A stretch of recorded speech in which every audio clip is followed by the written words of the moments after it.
ॐ सहनाववतु सहनौ भुनक्तु सह वीर्यं करवावहै तेजस्विनावधीतमस्तु मा विद्विषावहै। ॐ शान्ति शान्ति शान्तिः। ब्रह्मानन्दं परमसुखदं केवलं ज्ञानमूर्तिं द्वन्द्वातीतं गगनसदृशं तत्त्वमस्यादिलक्ष्यम् एकं नित्यं विमलमचलं सर्वधी साक्षिभूतं भावातीतं त्रिगुणरहितं सद्गुरुं तं नमामि।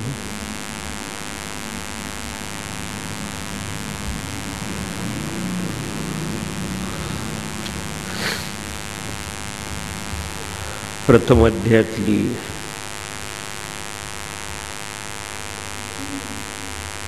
वल्ली 2 पैकी 9 श्लोकानंतर आपण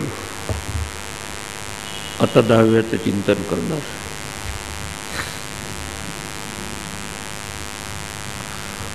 त्यात आधीच्या श्लोकात यमराजांनी आपल्या समोर आलेला नचिकेत छात्र हा पात्र आहे आत्मविद्येसाठी ब्रह्मविद्येसाठी, ते निश्चितपणे अभिप्रायात्मक भाषेत सांगितलं। शिवाय या ब्रह्मविद्येचा महिमाही सांगितला की हे जे आहे की हे आत्मज्ञान हा ज्ञानाचा विषय नसून ज्ञानस्वरूप असल्यामुळं तर्काने बुद्धीच्या तर्काने त्याची प्राप्ती होत नाही। त्यासाठी अंतःकरण शुद्ध असणं आवश्यक आहे, विवेक वैराग्याची आवश्यकता आहे। आणि त्याचा विचार केला असताना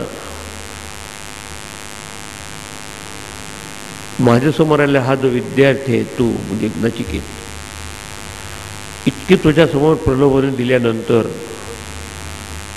सुख ऐहिक सुखाचे देखील सगळ्या प्रकारचे प्रलोभन त्याच्यासमोर सांगितली होती। इतकंच नव्हे तर जे सकामतेने कर्मकांड केलं असताना स्वर्गलोकाची प्राप्ती होते, स्वर्गाचं सुख प्राप्त होतं, किंवा ज्याला म्हणतात हिरण्यगर्भाची प्राप्ती होऊ शकते असे यज्ञयागाचे सांगितलं असताना फक्त समाजासाठी तू इथे मागून घेतलंस, पण स्वतः ते त्याच्यावर तू थांबला नाहीस। तू त्यातही तू त्याग केलास विवेकयुक्त विचाराने, आणि म्हणून तू या ब्रह्मविद्येचा किंवा आत्मविद्येचा योग्य अधिकारी आहेस असा मागच्या मंत्रामध्ये आपला अभिप्राय व्यक्त करू। मागच्या मंत्रात म्हणजे की नैषा तर्केन मतिरापनिया, हे आत्मज्ञान केवळ तर्काने प्राप्त होण्यासारखं नाही, तर्काने ते प्राप्त होत असतं की जे कार्यकारण भावात आहे, जे काही द्रव्य आहे जी काळांनी देशांनी परिच्छिन्न आहे अशी गोष्ट आपण विचाराने किंवा कार्यकारण तारतम्याने आपण जाणू शकतो। पण जो बुद्धीचा देखील साक्षी आहे, बुद्धीचा देखील प्रकाशक आहे, त्याला नक्कीच बुद्धी जाणू शकत नाही। मग व्यक्तिगत बुद्धी असो की समष्टी बुद्धी असो, दोघांचाही प्रकाशक तो असल्यामुळे, आणि म्हणून ही विद्या देखील तेवढी काही सुलभ नाही, दुर्लभ आहे। नाही सुविज्ञेय आपल्या प्रोक्ता अन्य नैव सुज्ञानाय प्रेष्ठ, दुर्विज्ञेय देखील विषय आहे, कारण हा बुद्धीचा विषय नव्हे, हा इंटेलेक्च्युअल नाही, ॲक्च्युअल आहे, बौद्धिक नाही। पण इतकं असून अशक्य नाही त्याचा साक्षात्कार करणं। अन्यनं म्हणजे महापुरुषांनी जे परमात्म स्वरूपाशी समरस झाले आहे, ज्यांच्यावर श्रवणाचे संस्कार होऊन हे श्रोत्रिय असून ब्रह्मनिष्ठ आहे, समरस झाले त्याची, अशा ज्ञानीपुरुषांनी उपदेश केला असताना शिकवल्यानंतर, तसंच पात्र अशा छात्रांनी जर त्याचं ग्रहण केलं असेल तर त्याची प्राप्ती होण्यासारखी आहे। हे असं हे ब्रह्मविद्येचं शास्त्र असल्यामुळं मग नचिकेताला वाटलं असेल की मी आहे की नाही त्यासाठी पात्र होतं। मग त्याच्यात आपला अभिप्राय व्यक्त नचिकेत या त्वम आपहा ज्या सत्यधृती मतासी, की जी बुद्धी तू प्राप्त केली आहेस विवेक आणि वैराग्ययुक्त असलेली, ती सत्यधृती म्हणजे सत्याबाबतची तुझी जी धारणा आहे, तुझा जो निश्चय आहे, त्याला तू प्राप्त झालेलाच आहेस. तू योग्यच आहे ह्या ज्ञानासाठी. आणि त्यामुळं तू सत्यतत्वामध्ये स्थित असलेला अधिकारी असल्यामुळं आम्हालाही असं वाटतं की महाराज म्हणत आहे एक गुरु म्हणून, की तुझ्यासारखा पृच्छा करणारा, तुझ्यासारखी जिज्ञासा करणारा साधक आम्हाला लाभो. कारण विद्यार्थ्याला वाटतं की ठीक आहे, मी तर प्रयास करतो, साधना करतो, पण मी साधनेसाठी योग्य आहे की नाही, मला याचा लाभ होऊ शकेल की इतकं दुर्ज्ञेय आहे. तर तिथं सांगितलं की त्यासाठी तू योग्य अधिकारीच आहेस. तुझ्यासाठी तादृक प्रष्टा भूयात, की आम्हाला देखील आनंद होतो की तुझ्यासारखा असा खरा सत्यवृत्ती म्हणजे असं सत्याबाबत त्याचे दृढ निर्धार आहे, तो त्याच्याबाबत काहीही कॉम्प्रोमाइज करायला तयार नाही असा तू इथे असल्या म्हणायची की आमची इच्छा आहे की तादृक तुझ्यासारखे प्रश्न तुझं विचारणारा किंवा जिज्ञासा करणारा ना भूयात, हा म्हणजे आम्हाला प्राप्त व्हावा गुरुजनांना. असं करून त्याची प्रशंसा केली. आणि आता यमराज स्वतःचं उदाहरण देऊन सांगतात की त्यांचंही साधन काळ होता आधी, त्यांनी देखील कर्मकांड केले होतं आणि त्याचा परिणाम म्हणूनच त्यांनाही याम्यपद प्राप्त झालं. आता यमराजाचं पद देखील त्या उत्पत्तीच्या काळापासून तर प्रलय काळापर्यंत असतं, ते देखील अनित्यच आहे. तसंच कर्मकांड केल्यानंतर साधकाला किंवा जिज्ञासूला जास्तीत जास्त ह्या सकामतेने केलं कर्म यज्ञागादी केलं असताना आपल्या वैदिक धर्मात सांगितल्याप्रमाणे स्वर्गलोकाची प्राप्ती होऊ शकते, तो ब्रह्मलोकापर्यंत जाऊ शकतो सकामतेने, पण ब्रह्मस्थितीची प्राप्ती होत नाही, म्हणजे त्याला परत यावं लागतं. हे सगळं तू सारासार विचार करून या ठिकाणी आलास. पण मी स्वतः देखील यमराज स्वतःचं उदाहरण देऊन सांगत आहे, की मला उदाहरण देऊन सांगत आहे की मी देखील अशा ह्या कर्मकांडाच्यात बरंच फसून राहिलो आणि एवढं समजून मला माहीत होतं की हे अनित्य आणि नित्याची कधीही प्राप्ती होत नाही. अनित्य उपाधीच्या द्वारा अनित्य क्षेत्रात अनित्य केलेलं कर्म हे अनित्यच फळ देणार, त्याच्यातून नित्य मोक्षाची प्राप्ती होत नाही असं समजून देखील मी देखील काय काय घालवला आणि त्याचा परिणाम म्हणून मला हे याम्यपद मिळालं. पण तू त्याही पलीकडे गेलास म्हणून तू ह्या ब्रह्मविद्येसाठी खरोखरच योग्य आहे. हे आता आपल्या स्वतःच्या उदाहरणाने यमराज तिच्या पुढच्या सांगत आहे. मंत्र नंबर 10. जानाम्यहं सेवधिरित्य नित्यं न ह्यध्रुवैः प्राप्यते हि ध्रुवं तत् ततो मया नाचिकेतश्चितोऽग्निः अनित्यैर्द्रव्यैः प्राप्तवानस्मि नित्यम्. स्वतःचं उदाहरण देऊन सांगितलं म्हणजे विद्यार्थ्याला साधकाला अधिक पटतं. आणि म्हणून म्हणाले की मी जाणत होतो, जानामि अहम सेवधी इति अनित्य. सेवधी म्हणजे सकाम त्यांनी केलं कर्माचं फळ, त्याच्यातून प्राप्त होणारी त्याची फलश्रुती हे अनित्य असते. किंवा हिरण्यगर्भाची जरी प्राप्त झाली, ब्रह्मलोकात जरी प्राप्त झाली, तर ते देखील कायमची नसते. हे मी जाणतो, हे मला समजलं, आधी समजलं. आणि शिवाय हा नियम देखील माझ्या लक्षात होता कोणता, नाही अध्रुवेही तद्ध्रुवम प्राप्यते. शाश्वत तत्वाची प्राप्ती अशाश्वत कर्माने होऊ शकत नाही. इतकं असून ततः मी इतकं जाणून देखील मी स्वतः मया अनित्येही द्रव्येही नाचिकेता अग्निही चिता.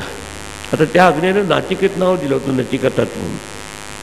मी देखील निरनिळ्या प्रकारचे हे कर्मकांडाचे उपचार करून पशु द्रव्य देखील सगळे लावून ज्या पद्धतीने यज्ञागादी करायचे सगळे करून अनित्य द्रव्य हे नचिकेता अग्निचिता अनित्य द्रव्यांनी नाचिकेत अग्न्याचं मी चयन केलं, मी अनुष्ठान केलं, त्यात वेळ घालवला कर्मकांड. द्रव्य अनित्य पदार्थाद्वारा हे चयन केलं. पण नाचिकेताला मग तू अग्नी म्हणजे कर्मकांड मी केलं आणि त्यात परिणाम काय झाला, मला देखील नित्यम प्राप्तवान अस्मी. नित्यात म्हणजे सापेक्षतेने ह्या आपल्या मनुष्य लोकांपेक्षा तिथे जास्त सापेक्षतेने जास्त दिवस राहायला मिळतं किंवा फळ मिळत असतं म्हणून त्याला नित्य. खरा तर ती काही नित्य नव्हे. तर परिणाम तर हे झालं की मला ही याम्य पद मिळालं की स्वर्गादिभी स्वर्ग साधन भूतो अग्नी असं मया चित्तः म्हणजे त्याचं मी चयन केलं, त्याचं मी अनुष्ठान केलं आणि परिणाम काय झाला की त्याच्याप्रमाणे हे मला हे शाश्वत पद म्हणजे सापेक्षतेने शाश्वत असलेलं पद म्हणजे यमपद मला याम्य पद मला मिळालं. पण तुझ्याकडे हे आलं असताना देखील ते फक्त समाजासाठी बाकीच्या लोकांसाठी फक्त तो यज्ञ तू शिकून घेतलास, पण तेवढ्यात तू अडकून राहिला नाही. त्यात म्हणतं की काय ही वस्तू आहे की शरीर सुटल्यानंतर जो आत्मा असतो तर आत्म्याबाबतचं ज्ञान काय, म्हणजे तुझी जिज्ञासा या स्वर्गाबाबतची नसून किंवा कर्मफलाच्या द्वारा प्राप्त झालेल्या सकाम अशा अनित्य फळाबाबतची नसून तुला ती नित्य मोक्षाची प्राप्ती हवी असं तू खरा मुमुक्षु आहेस, तू खरा साधक आहेस. आणि त्यामुळं आता तू ह्या ब्रह्मविद्येचा अधिकारी असं समजून एवढ्याच्यावर थांबून ते यमराज आणखी थोडीशी प्रशंसा करणारे एक श्लोक सांगून पुढे मग ब्रह्मविद्येच्या उपदेशाला प्रारंभ करतात. पुढच्या याच्यात आणखी थोडीशी तुलनात्मक भूमिका सांगून स्तुती करतं यमराज आपल्या नचिकेताच्या त्यागाची प्रशंसा आणि निष्काम भावाची प्रशंसा पुढच्या 11व्या श्लोकात मंत्रामध्ये करत. कामस्याप्तिं जगत प्रतिष्ठां क्रतोरनन्त्यं अभयस्य पारं स्तोममहदुर्गायं प्रतिष्ठां दृष्ट्वा धृत्याधीरो नचिकेतोऽत्यस्राक्षिः. कामस्य आप्ती सगळ्या कामनांची म्हणजे परिसमाप्ती ज्यात होऊ शकते की सगळ्यात उत्कृष्ट जर माणसानं जीवाला जर कामना असेल तर स्वर्गसुखाची इच्छा असू शकेल, कारण इथल्यापेक्षा सुख ते अधिक चांगलं आहे. पण ऐकलेलं असतं की ज्या कर्मकांडाच्या द्वारा जे प्राप्त केलं असताना या ठिकाणी सगळ्या कामनाची माणसाला हव्या तर सगळ्या धन धान पशु संपत्ती सगळ्याची प्राप्ती शकेल अशी कमाल मर्यादा असलेली आहे हे नचिकेत. कामस्य आप्ती ज्यामध्ये सगळ्या प्रकारचे भोग प्राप्त होऊ शकतात, सुखभोग प्राप्त होऊ शकतात. आणि जगत प्रतिष्ठा, जगत म्हणजे हा स्थूल जगत याला म्हणतात, समष्टी स्थूल जगताला म्हणतात विराट रूप. आणि त्याचं कारण समष्टी सूक्ष्म जगताला म्हटलं आहे हिरण्यगर्भ. म्हणून याचा आधार असलेली ह्या स्थूल शरीर आपल्या स्थूल अशा प्रपंचाचा आधार असलेले हे सूक्ष्म असलेली स्वर्गासारखी अवस्था ते देखील तुझ्यासमोर आली होती. आणि क्रतोहो आनंत्यम अभयस्य पार, यज्ञ आगादी कर्म करून त्यात सापेक्षतेने अनंतता आहे, इन्फिनिट फळ मिळतात, भरपूर त्याला चिरस्थायाचं फळ मिळेल ते. आणि अभयस्य पारम निर्भयताची परम अवधी आहे की कारण बाकीच्या ठिकाणी इव्हन नचिकेताने देखील सांगितलं होतं की न तत्र त्वं न जरया भीती तीच जरा, आणि तुझी भीती नाही त्या ठिकाणी कुठल्या प्रकारचं भय नाही, कारण स्थूल शरीराने तिथे जायचं नसतं. स्थूल शरीराचं सगळं भय आजारपण वगैरे त्या ठिकाणी नाही. अशी कमाल मर्यादा अभयाची कमाल मर्यादा असलेली स्वर्गसुखाची अवस्था, हिरण्यगर्भाची अवस्था यज्ञयागादी प्राप्त होत असताना देखील तेवढ्यावर तू थांबला नाही सांगायचं. स्तोम महद उरुगाय, तो म्हणजे स्तुत्य आहे, स्तुती करण्यायोग्य. सगळ्यांनी स्तुती केली आहे आपल्या स्वर्गसुखाची करण्यायोग्य आणि महत्त्वपूर्ण असं मानलं गेलं आहे आपल्या कर्मकांडाच्या क्षेत्रात. शिवाय उरुगाय म्हणजे वेदामध्ये ज्याचं गुणगान गायला आहे नाना नाना प्रकारे. आपण कालच्या पहिले की कामात्मान स्वर्गपराहा असं क्रिया विशेष बहुला वगैरे असं खूप स्तुत्य असे असलेलं कर्मकांडाच्या द्वारा प्राप्त होणारी ही हिरण्यगर्भ अवस्था तुझ्यासमोर आली असून प्रतिष्ठाम, तुझ्यासमोर स्वर्गलोकाचं सुख देखील प्रस्तुत केलं असता तू विवेकपूर्वक आपलं वैराग्य व्यक्त केले. दृष्ट्वा धृत्या, दृष्टा म्हणजे हे बघून त्याचा विचार करून, धृत्या म्हणजे धैर्यपूर्वक, अत्यस्त्राक्षी तू त्याचा त्याग केला की मला नको, मी आलोय आपल्या शुद्ध स्वरूपाचं ज्ञान प्राप्त. काय होतं आत्म्याचं शरीर सुटल्यानंतर, असतो व नसतो, आणि ते जर असेल तर त्याची प्राप्ती कशी करायची अशा बाबत तू अगदी दृढ राहिलास. माणसाला कधी कधी एक नाही तर काहीतरी कॉम्प्रोमाइज, आपण अल्टरनेटिव्ह हे नको ते हे घ्या, काही घेतलं नाही. आणि आधी तर संपूर्ण तुम्हाला बॅकग्राऊंड माहीत आहे की किती प्रकारचे प्रलोभनं यमराजाने त्याला दिले होते. आपल्या इहलोकातले तर दिलेच, शिवाय परलोकातलं देखील इमा रामा सरथा सतुर्या. आणि हे शिवाय सांगितलं की ह्या यज्ञागादी केल्यानंतर सुखाची कमाल मर्यादा असेल असं स्वर्गाचं सुख देखील ह्या सकामतेने कर्म केला मिळू शकतं असं समजून देखील तुला ती विद्या प्राप्त होऊन तिथेच तू अडकून राहिला नाहीस, पण विवेकाने आणि विचारपूर्वक धैर्यपूर्वक ते त्याचा परित्याग केला. म्हणतो की तवैव वाहास तव नृत्य गीते, तुमचे नृत्य गीते तुम्ही तिथेच ठेवा, शिवाय अदृष्टाचं फळाबाबत देखील मला आसक्ती नाही. कारण शंकराचार्यांनी आपल्या वैराग्याबाबत सांगितले की नुसतं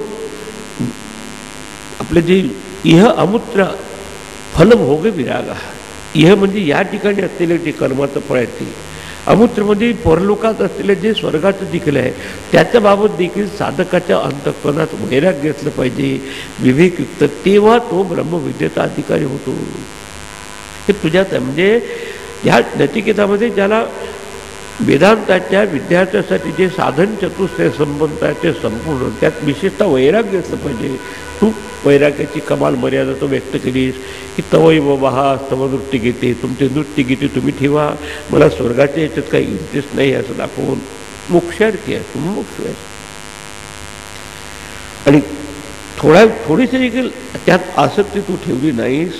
निश्चय आणि निश्चयतेने आपल्या ध्येयाबाबत तुझी जिज्ञासा अटळ राहिली आणि म्हणून या ब्रह्मविद्येबाबत तू अधिकारी आहेस असं सांगून आता इथून फक्त ह्या आत्मज्ञानाची श्रेष्ठता काय आणि फळ काय सांगून आता सुरुवात करत आहे.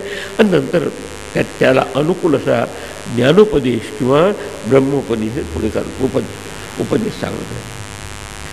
आता हे आत्मज्ञानाची श्रेष्ठता आणि त्याचं फळ पुढच्या याच्यात व्यक्त केलं. वास्तवता इथून आता ब्रह्मविद्येच्या विचाराला किंवा उपदेशाला सुरुवात झाली आहे, त्याचं महत्त्व सांगून. आणि तिथे कुठे साधकाने दक्षता घेतली पाहिजे हे निर्देशित करू. तम दुर्दर्शम गूढमनुप्रविष्टम गुहाहितं गह्वरेष्ठं पुराणम् अध्यात्मयोगाधिगमेन देवम् मत्वा धीरो हर्षशोको जहाती. तम आत्मानं, ते आत्मस्वरूप आहे ते कसं आहे, दूरदर्शम, दुःखेनं दर्शनम यस्य, म्हणजे एकदम सहजतेने असं जसं ऑब्जेक्टिव्ह वस्तू असेल आपण पाहून आपण बघू शकतो की मला तो वस्तू दिसते, पण जो डोळ्याचा देखील साक्षी आहे त्याला पुढे डोळे कसे पाहू शकतील, जो बुद्धीचा देखील प्रकाश आहे त्याला. म्हणून कुणी शब्द मुद्दाम वापरला की ही जी वस्तू आहे आत्मतत्व दूरदर्शन, म्हणजे ज्याचं अवलोकन बाहेरच्या त्याला म्हणता येईल प्रत्यक्ष प्रमाणाने करू शकत. म्हणजे ते नुसतं डोळ्याचं नव्हे, कानाने ऐकण्याचा विषय नव्हे, डोळ्याचा नव्हे, तरी पण तो आहे. म्हणून असं अत्यंत सूक्ष्म असल्यामुळं अवलोकन करून पाहणं हे ज्यात जे कठीण आहे. गूढम, गुण म्हणजे गहनम, की जी वस्तू आपल्याजवळ आहे पण आपल्याला आज तिच्याबाबत जाणीव नाही, विदितता नाही, त्याला म्हणतात गहन वस्तू किंवा गूढ वस्तू. गूढ म्हणजे गुप्त, गुण म्हणजे योगमायेमुळं जसं झाकून गेलेलं आहे असं हे आत्मतत्व अनुप्रविष्ट आपल्या हृदय गुहेतच आहे, आपल्या जवळ असून आज आपल्याला कोणीतरी सत्पुरुषांनी किंवा गुरुजनांनी सांगितल्याशिवाय त्याचं आकलन होत नाही. म्हणून हृदय गुहेमध्ये प्रविष्ट असलेलं आणि अनेक प्रकारचं गौवरेष्टम पुराणम, गौवरेष्टम म्हणजे अनेक प्रकारच्या वासनांनी विचारांनी असं परिच्छिन्नतेत सापडलेलं असं हे आत्मतत्व आज आपल्या अशा भूमिकेत वापरतो. एखादा कागद असावं नसतं, 10-12 कागदात असं तो असतोच तिथे, पण अनेक कागदांचं आवरण आल्यामुळे आपल्याला हवा तो कागद सापडत नाही. सुगुहायितम म्हणजे हृदय गुहेत असलेल्या आणि पंचकोशाच्या अशा उपाधीशी संलग्न असून असलेलं हे आत्मतत्व जीवभावाला प्राप्त. गौवरिष्ठम म्हणजे संसार गहन मनामध्ये अगदी घडून गेलेलं असतं, कारण याच्यातच आपण हे वाचना विचारायच्यात बसतो, त्याच्यामुळे जवळ असलेल्या वस्तूची जाणीव केली जाते. इतकं असून ती काही अशक्य नाही साक्षात्कार हे पुढे सांगत आहे. आणखी एक गोष्ट सांगते, गौवरेष्ठ म्हणजे हृदय गुहेत असून आपल्या हृदयाकाशात असून पुराणम, पुराण म्हणजे पुरातनम, पुरा अपि नूतनम, त्यावेळेस ते होतं आज येईल उद्या राहील असं चिरंतन असलेलं पुराणम. देवम, देव म्हणजे सगळ्याचा ज्योतनशील प्रकाशमान असलेलं तत्व चैतन्य, की ज्याच्या प्रकाशात आपल्या बुद्धीचे विचार स्पष्ट होतात, मनातल्या भावना देखील दिसायला लागतात, इंद्रियाच्या द्वारा झालेले सगळे परसेप्शन पाहणं ऐकणं समजतं, असं हे तत्व असून गौवरेष्ठम आणि पुराणम, पुराणम देव म्हणजे पुरातन असलेला हा देव, हा भगवंत, हा परमात्मा, हे चैतन्य, त्याची प्राप्ती कशाने होईल? अध्यात्म योगादी गमेन मत्वा. अध्यात्म योगादी म्हणजे अध्यात्म म्हणजे त्याच्याबाबत आत्मचिंतन करून किंवा आत्मध्यान करूनच त्याची प्राप्ती होते. जे अनाध्यात्म म्हणजे जे विषय त्याच्याशी तादात्म्य सोडून तदाकार वृत्ती करून मत्वा, मत्वा म्हणजे ज्ञात्वा, जर आपण त्याचा अनुभव घेतला तर लाभ काय होतो? धीर हा हर्ष शोको त्यात. एखादं म्हणतं की हे कसं जाणून घ्यायचं? जीवात्म परमात्मनो हो संयोग विशेषेण ज्ञाता. आता आपला संयोग कुठे? आपल्या अंतःकरणात, आपल्या चैतन्याचा अंतःकरणाच्या द्वारा बाह्य शब्दादी विषयाशी, त्याच्याऐवजी त्याला तिथून विषयाहून परावृत्त करून आपल्या स्वस्वरूपाकडे लावणं कसे आरंभ. अध्यात्म योगादी म्हणजे शंकराचार्य म्हणतात की विषयेभ्या प्रतिसंहृत्य चेतसा, बाहेरच्या विषयातून जे मन काढून दृश्याकडून द्रष्ट्याकडे आणलेलं आहे. आत्मनी समाधानम आणि आत्मस्वरूपाच्या स्थितीत राहून समाधान पावलेला जो योग आहे त्याला म्हणतात अध्यात्मयोग. आज आपलं अनाध्यात्म युग आहे. आपल्या स्वरूपाच्या व्यतिरिक्त बाहेर मन फिरकी घेत असतात, की अशा अध्यात्म युगाच्या द्वारा जे विज्ञे म्हणजे जाणून घेण्यासारखं आहे, अनुभवण्यासारखं आहे. जीवात्म परमात्मनो संयोग विशेषेन ज्ञात्वा, मत्वा म्हणजे ज्ञात्वा, जाणून घेऊ. पण जाणून घेणं म्हणजे बाहेरच्या जाणीवेत जो जाणणार आहे तो जाणलेल्या वास्तवापासून वेगळा असतो, यातला जाणणारा तो जाणीव स्वरूप होऊन जातो. असं जे आत्मदेव आत्मतत्व आहे ते धीर हा म्हणजे शुद्ध अंतःकरण असलेला धैर्यवान पुरुष, त्याला जाणून मत्वा जर अशी अवस्था प्राप्त, काय त्याला लाभ होतो? हर्ष शोको त्यात. आपण काय हर्षाने ह्या भावून जातो, नाही तर शोकाने हुरपळून जातो. सतत आपल्या ह्याच्यात ह्या मनाचे हे ऑसिलेशन सुरू असतं. पण एकदा ती अवस्था प्राप्त झाल्यानंतर येतात सुखदुःखाच्या लाटा, पण त्या लाटा फक्त पृष्ठभागावर येतात, त्या डेप्थमध्ये सखोलतील, त्याला काहीही त्रास देऊ शकत नाही. हा ह्या ब्रह्मविद्येचा अध्यात्मयुगाचा लाभ आहे. कारण त्यात ज्या आनंदाची प्राप्ती झाली तर आणखी काही प्राप्ती करण्यासारखं राहत नाही, अशा तऱ्हेच्या अवस्थेला तो प्राप्त होतो. हे आणखी पुढच्या श्लोकात सांगून कन्फर्म करत आहे की समजा हे त्याला प्राप्त केलं. कारण प्रत्येक माणूस म्हणतो की बाहेरनं मन काढायचं, परत विषयाकडून परावृत्त करून आत्माकार करायचं, काय मिळणार आहे? आत्मत आहेत ऑलरेडी. तर हर्ष शोको जहाची, बाकीचं कुठलंही सायन्स तुम्ही शिका, या हर्षाने तर आपण आपला अहंकार वाढून जातो, काही सक्सेस किंवा यश मिळालं. समजा अपयशाच्या गर्तेत जर पडला तर त्याचं मन त्याचं तो निघत नाही, खेदाने खिन्न होऊन जातं. इथे त्यात खिन्नता आणि शिवाय आपल्या सुखाच्या मुळं भुलून जाण्याची भूमिका, या दोन्ही गोष्टी तो पलीकडे जातो. थोडक्यात सांगायचं, दोन शब्दांनी सगळ्या द्वंद्वामध्ये राहून तो द्वंद्वातीत होतो. थोडक्यात सांगायचं, कारण निर्द्वंद्व वस्तूच्या चिंतनातच आपलं मन निर्द्वंद्व होऊ शकतं.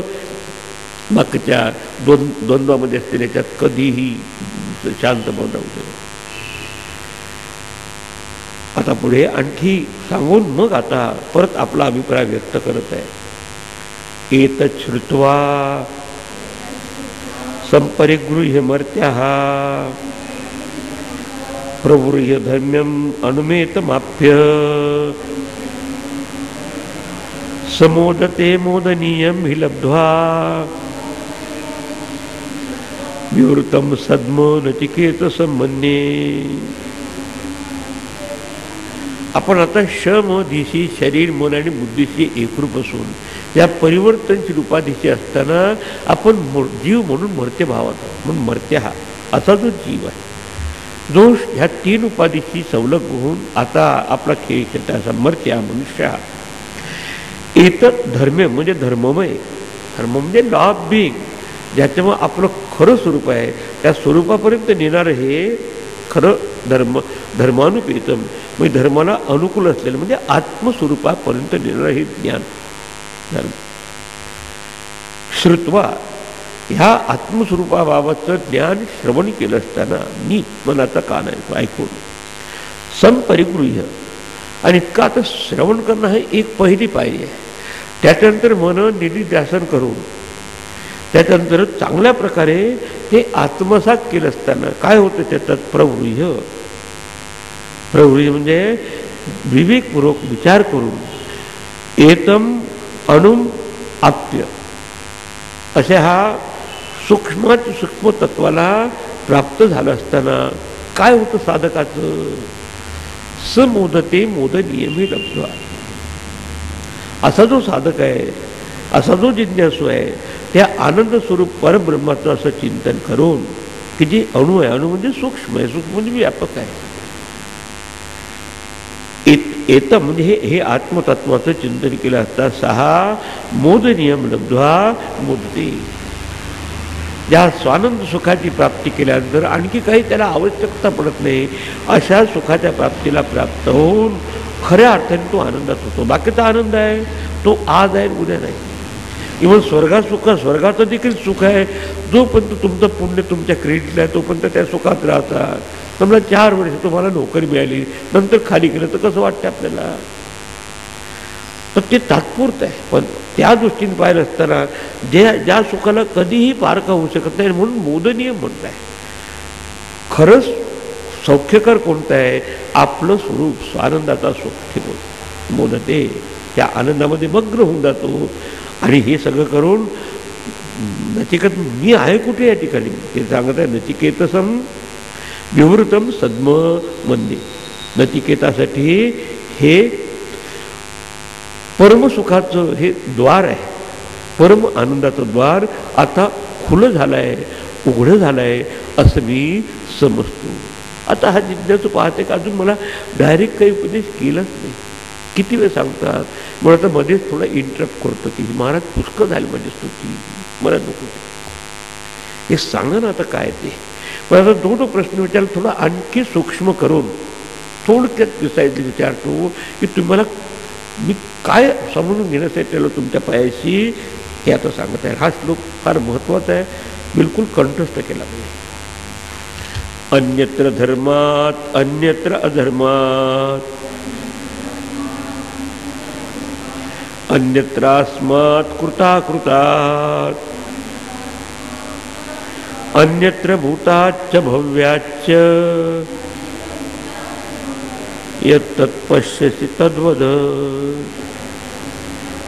एकदा परत. अन्यत्र धर्मात अन्यत्राधर्मात अन्यत्रास्मात् कृताकृतात् अन्यत्र भूताच्च भव्याच्च यत्तत्पश्यसि तद्वद. त्याच्यावर नचिकेताने विचार केला, म्हणजे पुष्कळ झालं माझ्याबाबतची प्रशंसा.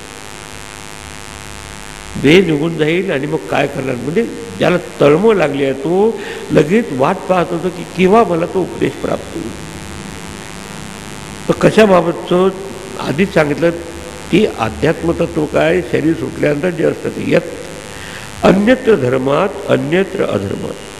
व्यवहारात धर्म याचा अर्थ म्हणजे चांगलेपणा वाईटपणा, सद्गुण दुर्गुण, पुण्य पाप, कर्तव्य अकर्तव्य या ज्या मर्यादा की ह्या धर्म आणि अधर्माहून म्हणजे सद्गुणाहून किंवा दुर्गुणाहून, पुण्य आणि पापाच्या पलीकडे, चांगलं आणि वाईटाच्या ह्या धर्म म्हणजे त्या क्वालिटीच्या पलीकडे असलेलं काय. तथा अन्यत्र अस्मात् कृताकृता. कृत आणि अकृत. कृत म्हणजे कार्य, अकृत म्हणजे कारण. कार्य आणि कारणाच्या पलीकडे काय, चांगलं आणि वाईट हे दोन्ही सापेक्ष, त्याच्या पलीकडचं काय असं मी जाणू शकतो. तिसरी गोष्ट अन्यत्र भूताच्च भव्याच्च. भूत आणि भविष्य काळाहून म्हणजे ते कालपरिच्छिन्न आहे. थोडक्यात सांगायचं म्हणजे ते देशाने परिच्छिन्न नाही, जे कालाने परिच्छिन्न नाही आणि कोणतेही चांगले आणि वाईट अशा गुणधर्मांनी परिच्छिन्न झालेलं नाही. असं अनकंडिशन ट्रूथ, असं उपाधिरित सत्य काय असेल ते तुम्ही सांगा. जे तुम्ही यत्तत् पश्यसि तद्वद. जे आपण अनुभवता, ज्याची आपण दृष्टी प्राप्त केली ते मला कृपा करून सांगा. मला बाकीच्या त्यात इंटरेस्ट नाही. सगळं एवढं स्पष्ट सांगा. आता इथून त्या ब्रह्मविद्या किंवा ब्रह्मज्ञान प्राप्तीचं साधन ज्याच्याद्वारा आपण ज्या उपासनेने किंवा ज्या आलंबनाच्या द्वारा आपण अनुभवू शकतो ते ओम इति ब्रह्म, त्या ओंकाराचा उपदेश साधन रूपाने भगवान यमराजजी या ठिकाणी करत. सर्वे वेदाः यत्पदमामनन्ति तपांसि सर्वाणि च यद्वदन्ति यदिच्छन्तो ब्रह्मचर्यं चरन्ति तत्ते पदं संग्रहेण ब्रवीमि. ओम इत्येत. आता यमराजांनी पाहिलं की याची तळमळ जिज्ञासा खरोखर मनापासून आहे, योग्य आहे अधिकार. तर त्यालाही आनंद होत आहे सगळं सांगून झाल्यानंतर. आणि म्हणून यमराज त्याच्यावर लगेच म्हणायला लागले की ज्याच्याद्वारा आपल्याला ब्रह्मविद्याची प्राप्ती होऊ शकते त्याचं प्रतीक असलेला शब्द म्हणजे ओंकार. ओम उपनिषदामध्ये ओम इति ब्रह्म, ओम इति इदगुम सर्वम. ओम हेच ब्रह्म आहे आणि ओम सर्व आहे. तर ते कसं आहे आता त्याची प्रणाली. सर्वे वेदाः यत् पदम आमनन्ति. सर्वे वेदा, आपले वेद म्हणजे आपले चारी वेद, ऋग्वेद, यजुर्वेद, सामवेद, अथर्ववेद. हा एक अर्थ झाला. वेद म्हणजे विद टू नो, जाणण्याचे सगळे जितके काही ग्रंथ आहे त्या सगळ्यामध्ये तत्वाच्या दृष्टीने ज्याचं प्रतिपादन केलं जे ब्रह्म परमात्म तत्व की यत्पदम आमनंती. ज्या पदाचं, ज्या प्राप्तव्य पदाचं प्रतिपादन करतात. आणि तुम्ही वेदामध्ये जो शेवटचा भाग आहे विशेषतः उपनिषद, तर तुम्ही कठोपनिषद घ्या की प्रश्नोपनिषद घ्या, सगळ्यामध्ये ओंकाराचे साधनेचं निर्देशन कुठे ना कुठे केलं. सो यत्पदम, जे पदम पद्यते अनेन इति पदम, जेणेकरून त्या परमपदाची प्राप्ती होते. की त्या 3 पदांनी भरलेल्या आहे. अ, उ आणि म या 3 मात्रा, ते 3 आपल्या अनुभवाच्या अवस्थेचं प्रतीक आहे. जागृत, स्वप्न, सुषुप्ती की, आणि त्याच्याद्वारा जे शेवट प्राप्त व्हायची तुरीय अवस्था ती म्हणजे ते ब्रह्मस्वरूपाचं प्रतीक असायला. म्हणून की ज्याचं आलंबन प्राप्त केलं आहे, यमराज म्हणतात ज्या पदाची वेद आणि वेदांतामध्ये स्तुती केली आहे, स्तवन केलं आहे, यत पदम आमनंती प्रतिपादन केलं आहे की त्याच्याद्वारा तुम्ही त्या आलंबन करून त्या ब्रह्माची प्राप्ती करू शकता. तपांशी सर्वांनीची यद्वदन, तपाचा एक अर्थ आहे ऐकाग्रम परमम तपा, मनाची एकाग्रता करून तदाकार ज्याच्या वरती ज्या आलंबनाच्या द्वारे केले जाऊ शकते असं जे ओंकार स्वरूप असलेला शब्द. सर्वाणी तपांशी यद वदंती की सगळ्या प्रकारची तप या ठिकाणी त्या दृष्टीने सांगितले आहे. मग तुम्ही भक्तीच्या मार्गाने जा, उपासना करा. शेवट त्या सगळ्याचं पर्यवसान प्रणव उपासनेत झालं पाहिजे. म्हणून ज्ञानाची खरी व्याख्या अशी केली आपल्या ह्याच्यात की प्रणव उपासना जन्य आत्मब्रह्मैक्य ज्ञानम एव ज्ञानम. पहिल्यांदा अकार, अकारात उकारामध्ये विलीन करा, उकाराला मकारामध्ये आणि मकाराला शुद्ध ओंकारात, तिथे सांगा की ते आपलं नित्य शुद्ध बुद्ध मुक्त आपलं स्वरूप आहे. म्हणून ह्या पदानेच आपण जसं आपण टेरेसवर जात असताना ground floor, first floor, second floor आणि वर टेरेस, त्याचे 3 पद आपल्या इथे सांगितले. स्थूल त्याला म्हणतात वैश्वानर, स्थूल शरीराशी एकरूप होऊन जागृत अनुभव घेणारा. सूक्ष्म हा तैजस, स्वप्नाभिमानी असलेला आत्मा, सूक्ष्म शरीराशी तादात्म्य म्हणून, कारण शरीराशी तादात्म्य होऊन आपण झोपेचा अनुभव घेतो तो प्राज्ञ असतो. आणि चौथं जे आहे 3 पदाच्या पलीकडे असलेलं जे परमपद आहे त्याला म्हणतात तुर्यापद. आता शब्दाने ध्वनिरूपाने देखील निर्देश केला आहे अनुक्रमे करून अकार, उकार आणि मकार, आणि अमात्र ओंकार म्हणजे शुद्ध निरव शांत अवस्था. म्हणून अकारात विलीनीकरण उकारात करा, उकाराचं मकारात, मकारात ओंकारात. अकार उकारे, उकार मकारे, मकार ओंकारे, ओंकारोहमेव. तो ओंकार म्हणजे शुद्ध शांत स्वरूपाची अवस्था नाही. अहम आत्मा साक्षी, मी आत्मा साक्षी आहे. केवल हा म्हणजे कुठल्याही प्रकारचे त्यात भेद नाही. चिन्मात्र स्वरूपा, चैतन्य मात्र स्वरूप. त्या ठिकाणी न अज्ञानम नापि तत्कार्यम, तिथे अज्ञाने नाही आणि त्याचं कार्य नाही, कार्यकारणाच्या पुढे काय. किंतु नित्य शुद्ध बुद्ध मुक्त सत्य स्वभावम असं जे स्वरूप आहे. परम आनंदाद्वयम प्रत्येक भूतम चैतन्यम ब्रह्मेवाहमस्मी इति अभिधेनावस्थानम समाधी इथपर्यंत येऊन जातं ते. याला म्हणतात लय साधना करून त्या परमपदाची प्राप्ती केली असे ऋषीमुनी संतांनी निर्देश केला आहे. अकार उकारे, उकार मकारे, मकार ओंकारे, ओंकारोहमेव. अहमात्मा साक्षी केवलः चिन्मात्र स्वरूपः न अज्ञानम नापि तत्कार्यम किंतु नित्य शुद्ध बुद्ध मुक्त सत्य स्वभावम परमानंदाद्वयम प्रत्येक भूतम चैतन्य. प्रत्येक म्हणजे आपल्या अंतर्यामी असलेले साक्षी असलेलं आत्मतत्व. ब्रह्मेवाहम अस्मी, ते बस इथपर्यंत ते. आणि तिथे थांबून जा असं आहे ना, हे त्याच्या असंही सांगणार आहे. आणि अशी ती प्राप्ती करण्यासाठी थोडं ॲडजस्टमेंट. यदि इच्छन्तः ब्रह्मचर्यम चरन्ति, त्याची इच्छा करून थोडं संयमित जीवन जातात. गृहस्थी माणसाने देखील ऋतुकाली भार्यागमन वगैरे केलं तर संयमित जीवन आहे. कुठे खूपच न बोलणं, खूपच न खाणं, तो सगळ्या प्रकारचा संयम ठेवण्यात ब्रह्मचर्य. केवळ आपल्या विषय वाचण्यावर नव्हे, सगळ्या प्रकार ब्रह्मचर्यम चरन्ति. काही नैष्टिक ब्रह्मचर्य करतात, काही सापेक्ष करतात. तत्पदम ते संग्रहीन ब्रवीमी. ते पद कोणतं? आत्ता सांगितल्याप्रमाणे थोडक्यात तुला सांगतो. ओम इति येत, ते ओंकार स्वरूप आहे. त्याचं कसं आत्ता सांगितलं त्याप्रमाणे त्याचं चिंतन करा. ओम इति येत. आणि सगळ्यांनी, सगळ्या साधकांनी त्याचा आलंबन केलं आहे, सगळ्या ऋषींनी त्याचा आदर केला आहे. म्हणजे बाकीच्या सगळ्या ऋषीमुनींच्या वक्तव्याचा मागोवा घेत यमराजी सांगतात, तपसा कल्मष म्हणती आणि विद्येया अमृतमश्नुते. तपश्चर्येने मग थोडंसं शिस्तबद्ध जीवन जगून कल्मष म्हणजे पाप किंवा वासना दूर होतात, आणि विद्येया अमृतमश्नुते, त्यातून प्राप्त होणारी ही आत्मविद्या, त्यातून त्याला अमृतत्वाची प्राप्ती होती. म्हणून हे सगळ्या आपल्या वेदामध्ये गौरवलेली अशी ही उपासना आहे की तुला थोडक्यात त्याच्याद्वारा प्राप्त होणारं प्रत कोणतं आहे? ओम इति एतत्. ओम म्हणजे शुद्ध स्वरूपाची स्थिती या ठिकाणी ती सांगितली. पुढे चला. आता हेच सगळ्यात आलंबन सगळ्यात श्रेष्ठ आहे, कारण माणसाच्या मनाला काहीतरी आलंबन असले ते स्थिर होत नाही. बाकीचे बरेच काय असतात, पण हे ओंकार उत्कृष्ट आलंबन हे पुढेच्या सांगतात. एतदेवाक्षरं ब्रह्म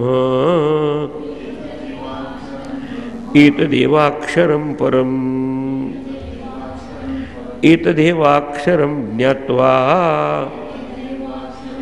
यो यदिच्छति तस्य तत्.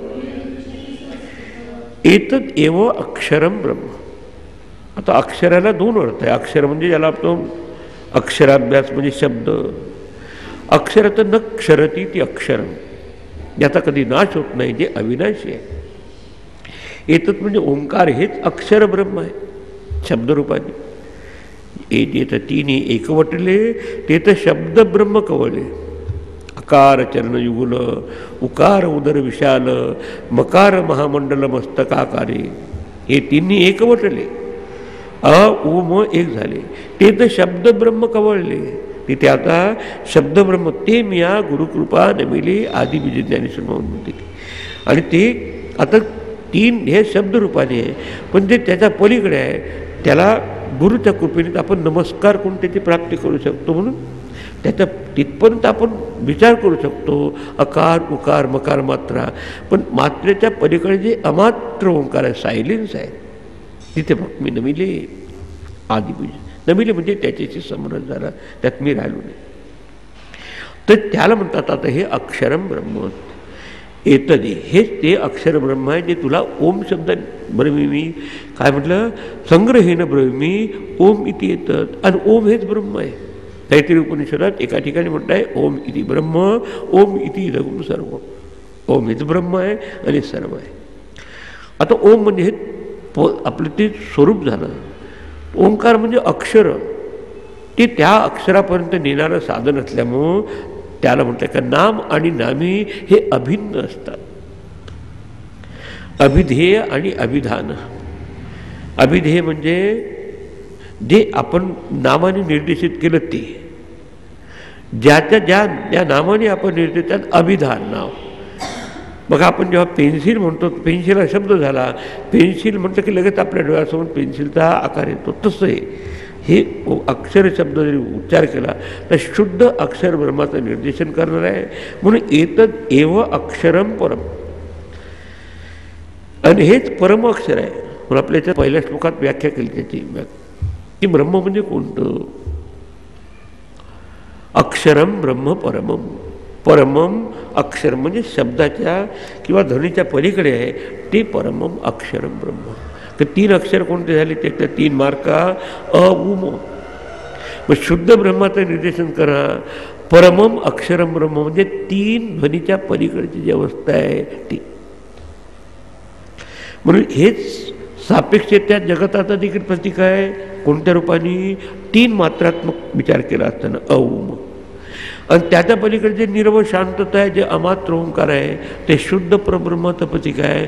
म्हणून अवर आणि पर म्हणजे आपल्याला लोअर म्हणजे प्रगट झालेलं जगत, त्याचं प्रकटन त्या तीन शब्दामध्ये आहे.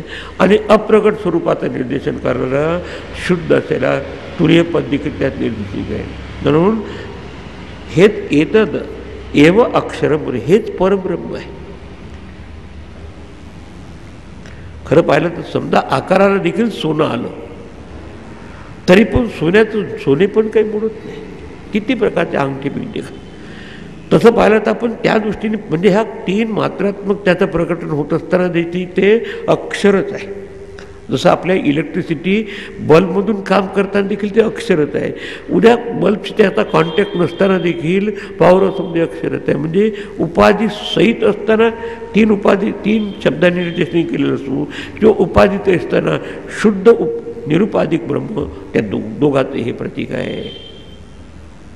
आणि म्हणून उत्कृष्ट आलमने पुढे सांगणार आहे, एतदेव अक्षरम ज्ञात्वा, अक्षर ध्यात्वा नाही म्हटलं, तेच आपलं आत्मस्वरूप आहे असं जाणून प्रणव उपासना करून आत्मब्रह्मैक्य ज्ञान करून घ्यायचं. ते साक्षी असलेला आत्मा तोच ब्रह्म आहे. म्हणजे 3 प्रकारचे जे पाद सांगितले आहे की स्थूल सूक्ष्म कारण प्रपंचाचा अनुभव घेणारा वैश्वानर, तेजस आणि प्राज्ञ आपल्या स्तरावर, समष्टी स्तरावर त्यानंतर विराट, हिरण्यगर्भ आणि ईश्वर. आता तरी 3 मात्र आहेत, उ आणि म.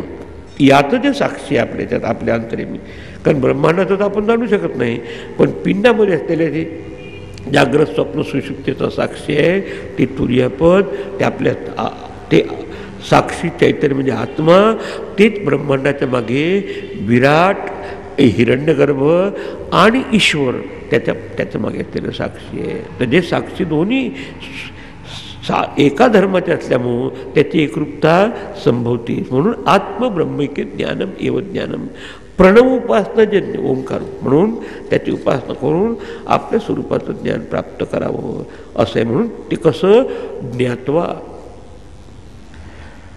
अक्षरम ज्ञात्वा, ते अविनाशी पद आहे, ते माझं स्वरूप आहे.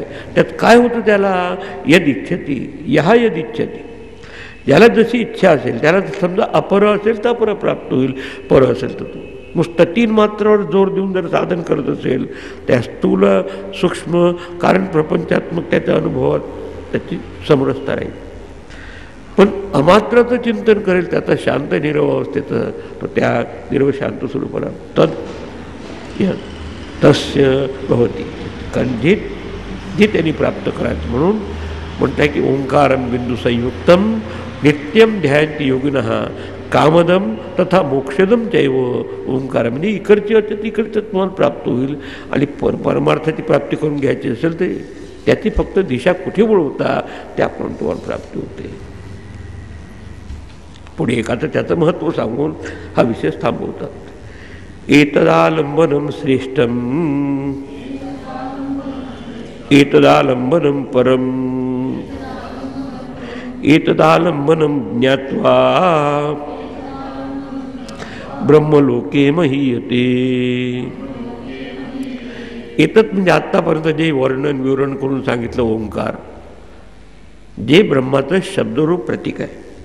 एतद आलंबनम श्रेष्ठम, हे आलंबन आपल्या मनाला उपासनेच्या दृष्टीने श्रेष्ठ आहे, कारण ते शब्दच आपल्याला शब्दातीत अवस्थेपर्यंत घेऊन जाणार आहे. एतद आलंबनम परम, हे आलंबन हे परम म्हणजे परम उच्च आहे, कारण दोन्हीला लागू पडणार आहे कोणतं, अपर आणि पर,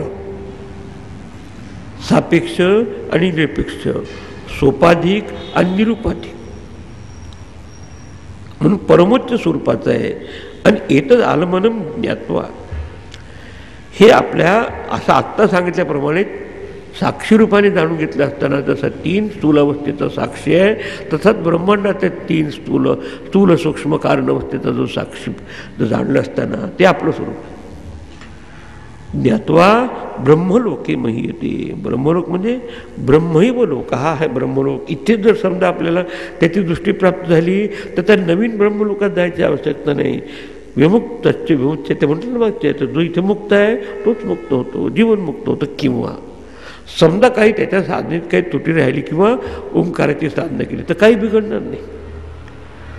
ते ब्रह्मलोकेश परांत करते, ते ब्रह्मलोकाचा अर्थ आहे ब्रह्मदेवाचा. ब्रह्मण हा लोका म्हणजे ब्रह्मलोकात ब्रह्मदेवाचा जो लोक आहे तिथे हिरण्यगर्भाला प्राप्त होऊन त्याला सकामतेने इच्छा नसल्यामुळं कुठल्या याच्या प्रपंचाची तो ब्रह्मदेवापासून त्याला उपदेश प्राप्त करून तो जेव्हा ब्रह्मदेव ब्रह्मस्वरूपाच्या स्थितीत एकरूप होतो त्या साधकाला देखील ब्रह्मस्वरूपाची स्थिती प्राप्त होईल. याला म्हणतात क्रममुक्ती. दुसरा प्रकार आहे. पहिला जो प्रकार आहे इथे सद्योमुक्ती, इथे जीवनमुक्ती प्राप्त होऊ शकते. ज्या प्रकारचं इथेच जर आपण ते जाणून घेतलं तर इथेच विमुक्त असते विमुच्यते. जसं घटाकाशाने घटात असतानाच आपलं आकाश स्वरूप सांडत आहे. नाही असेल तर समजा उद्या सुटलं तर त्या अंतःकरणात ही शुद्धता असेल आणि काही वडली डिझायर इच्छा नसेल या ठिकाणी, फक्त त्या परमतत्वाच्या प्राप्तीची असेल, तर ब्रह्मलोकात जाऊन ब्रह्मदेवापासून त्याला गुरुसारखा उपदेश प्राप्त होऊन आत्मज्ञानाचा इथून तो नसं पुनरावर्तते, परंतु जन्ममरणाच्या प्रक्रियेला येत नाही. आणि म्हणून एतद आलंबनम श्रेष्ठम, एतद आलंबनम परम, हे आलंबन श्रेष्ठ आहे, हे परम आहे. आणि एतद आलंबन ज्ञात्वा, जाणून घेतलं असताना इथे किंवा आणि परलोकात देखील ब्रह्मस्वरूपाची स्थिती प्राप्त होते. आता बाकीचा भाग न जय तेन म्हणे तेव्हा कदाचित दिलेला आहे पुढे, ते तात्विक चिंतन केलं. हरिओम तत्सत. ओम पूर्णमदः पूर्णमिदं पूर्णात् पूर्णमुदच्यते पूर्णस्य पूर्णमादाय पूर्णमेवावशिष्यते. ओम शांति शांति शांति. हरि ओम. श्री गुरुभ्यो नमः.